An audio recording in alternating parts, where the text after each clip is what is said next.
So are you building muscle or are you struggling? If you're struggling, I can understand how frustrated you're feeling. You're doing everything by the book. You're sleeping properly, you're eating properly, you're training hard, but for some reason you're just not able to put on muscle mass and you have no idea why. Well, this was me a few years ago. I was doing everything, but I just wasn't able to put on muscle mass. So I was confused until I did some research and found out there were a few things that I needed to change in order for me to build muscle mass and progress. So these 5 things stop me from building muscle, and they may also be stopping you. So in this video, I'm going to be explaining what they are and how you can change them. And that way you can start building more muscle mass. So let's get into it. The first one is that you're not having enough protein post-training or post-workout. You see, many people cut themselves short by not eating enough protein after they train. They would only consume around 25 to 30 grams. And if you're an 80 kg dude looking to put on muscle mass, then you're going to need 160 to 200 grams of protein every day. And by consuming just 25 to 30 grams after you train, this simply won't be enough. You'll struggle to get the rest of your protein in that you require throughout the rest of the day. A good idea would be to have at least 50 to 60 grams of protein post-training. And this can be a mixture of slow digesting proteins and fast digesting proteins. For example, I like to have a protein shake, and I also like to have lean cuts of meat. And this will give me around 50 to 60 grams of protein post-training, which would be ideal. Some people say that your body can only absorb 30 to 40 grams of protein in each sitting, but this simply just isn't true. Because if you think about it, the people that fast for a long period of time and then they consume a large amount of protein in one meal, say 80 to 100 grams, if your body can only absorb 30 to 40 grams, then where is the rest of that protein going? So this simply just isn't true. Your body can absorb a lot more than 30 to 40 grams of protein in each meal or each sitting. There was actually a study done last year showing that people can actually have 100 grams of protein and it would still absorb. They found that for the following 12 hours after training, the amino acids were still absorbing, and there was an increased level in the amount of leucine in the muscles, meaning that protein synthesis was occurring. Also remember, throughout the day there are 5 opportunities for muscle protein synthesis to occur, and you want to maximize those opportunities. So ideally you want to eat between 4 to 5 meals a day and having a majority of protein before and after your training. And that way you won't be stressed or worried about hitting your protein target. Okay, so number 2 is that you're either following a bro split or you're just doing too much junk volume. And by doing too much junk volume, I mean doing 25 to 30 sets in each session for just one muscle group. For me, this is overkill and you're going to be doing more harm than good. If you're doing this crazy amount of volume, then it's likely that you're not pushing as hard as you can in every single set because your body just won't be able to handle it. You'll be so tired by the end of the session, and therefore making it hard to progressively overload over time. And my advice would be to trade some of that volume for more intensity. So instead of doing 25 to 30 sets, try doing 8 to 12 sets, but with a lot more intensity by pushing as hard as you can in every single set, going to failure and pushing past technical failure.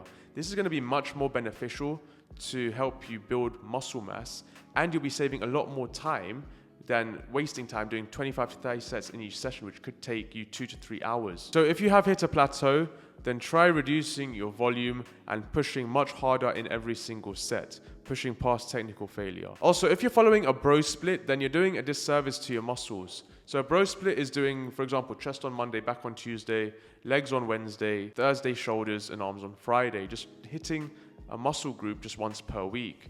Now, this is going to be suboptimal for you. Back in the day, many bodybuilders were training like this because there was not as much research done in that particular area as there is now. Now, research suggests that hitting each muscle 2 to 3 times a week is much more optimal and more efficient if you want to build muscle mass. The reason for this is that after an intense workout, your muscles need anywhere between 48 to 72 hours to fully recover. After that, you can hit the muscle again. So if you're training 2 to 4 times a week, then I would suggest doing a full body split or an upper or lower body split where you're hitting each muscle every few days. And if you're training 5 to 6 days a week, then a push-pull leg split would be more ideal. So number 3 is that you're doing too much cardio before your weightlifting session. Now, cardio is great as a warm-up and should be included as part of the warm-up. However, if you're spending 15 to 20 plus minutes doing cardio before your session, then this is going to be way too much. You're going to be tiring yourself out before you've even started the session. Remember, if your goal is to build muscle mass, then you want to preserve as much energy as you can for your weightlifting session and for your lifts. So you can go as hard as you can progressively overload, and that way you'll be able to build more muscle mass. Try doing 5 minutes of zone 2 cardio instead, and nothing more than that. That will help get your body primed and ready to go for your lifts. If you're going to do more, then you're just going to be wasting your energy and burning yourself out for no reason. However, if you're prioritizing cardio for an event, or you just want to get your cardiovascular system to a more efficient level, then keep doing what you're doing. However, if your prime goal is to build muscle mass, then you don't need to be doing so much cardio before your weightlifting session, because as I said before, it's just going to burn you out. So preserve that energy for your main lifts. So next is that you don't have a proper progressive overload system in place. Now, I'm going to be releasing a video in the next few days explaining what progressive overload is and the different types of ways you can progressively overload. However, I'll quickly break it down for you now. The first way to progressively overload is by increasing the weight by your reps and your sets. The second way is to increase the volume, again through your reps and your sets. The third way is increasing the frequency, so that's how many times you train the muscle group per week. And the fourth way is increasing intensity. So, going to failure, pushing past technical failure through things like drop sets, pause sets, and partial reps. Now, progressively overloading is the way in which muscle is built. So if you don't have a proper structure or plan in place, it's going to make it difficult for you to keep progressing as time goes on. Now, you need to have a plan where you vary the different ways of progressively overloading. You need to keep changing either the volume, the frequency, or the amount of weight that you lift every single week. Now, majority of people, when they think of progressively overloading, they think about just increasing the weights every single week, so getting stronger and stronger. However, if you do this, there's going to come a point in time where you're going to increase the weight until your body can't handle it anymore, and then you're going to get injured because your form will break down in some way or another. So instead, you want to change the things like tempo, the amount of volume, the amount of times you hit a muscle group every single week. And by pushing past technical failure, by including things like drop sets, pause reps, partial reps at the end of your set.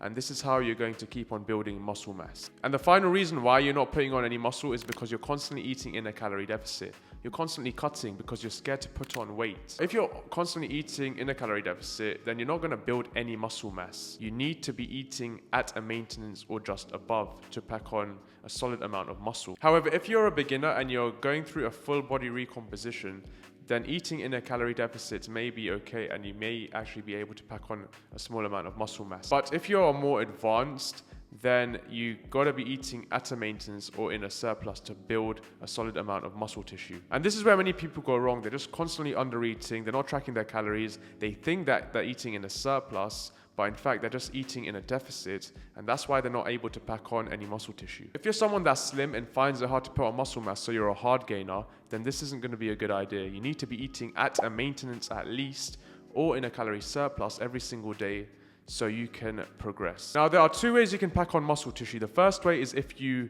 do something that is called main gaining, where you just eat at maintenance or slightly above maintenance, so like 50 calories above maintenance every single day.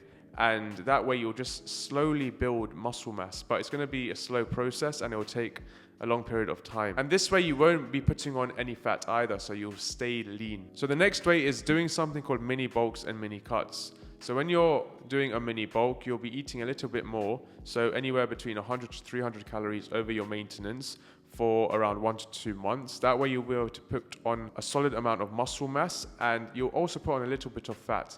But then you'll do a mini cut where you'll shred that fat off for around 2 to 3 weeks. So you'll stay in a small calorie deficit, shred the fat off that you gained, and then you're just left with the muscle mass that you've built. So this way, for me, is actually a bit more efficient because you'll be able to put on a bit more muscle mass over time, and the process will be a little bit quicker. But if you're someone that is scared to put on weight and you don't want to put on any fat or very limited fat, then I'd go with the first option, which is just to main gain and just eat at a maintenance or slightly above, and just be patient, and you will pack on a solid amount of muscle tissue over a long period of time. Also, one thing that you don't want to do is that you don't want to do a general bulk, which is bulk for a long period of time with a high amount of calories over your surplus.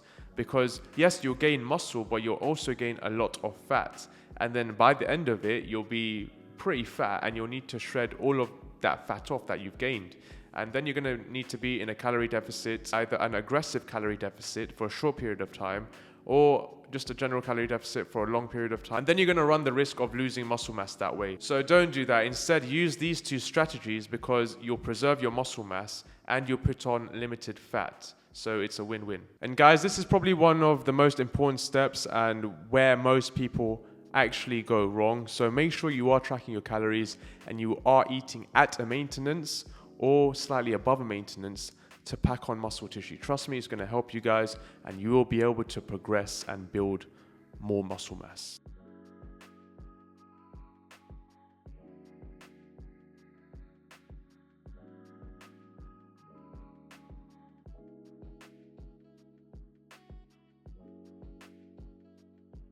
If you are really struggling to build muscle or to lose fat, then download my free bulking and cutting guides in the description below because they are super useful. They also have free workout plans as well included with them, so it will really help you guys out. If you guys want to work with me one-to-one where I will help you reach your goals much faster and in a much more sustainable way, then again the link is in the description. Book a call with me and we'll see if you're a good fit for the program. If you guys enjoyed the video and found it useful, then smash the like button. And if you know someone else struggling to build muscle mass and you think that this video will help them too, then do me a favor and share the video. And if you like my content, then do me another favor and subscribe and hit the bell notification because I'm going to be releasing 2 new videos every single week and you don't want to miss them. And if you're a vegetarian and you struggle to find good high protein foods to eat, then I recommend watching this video next. And remember, stay natty, stay clean, and peace.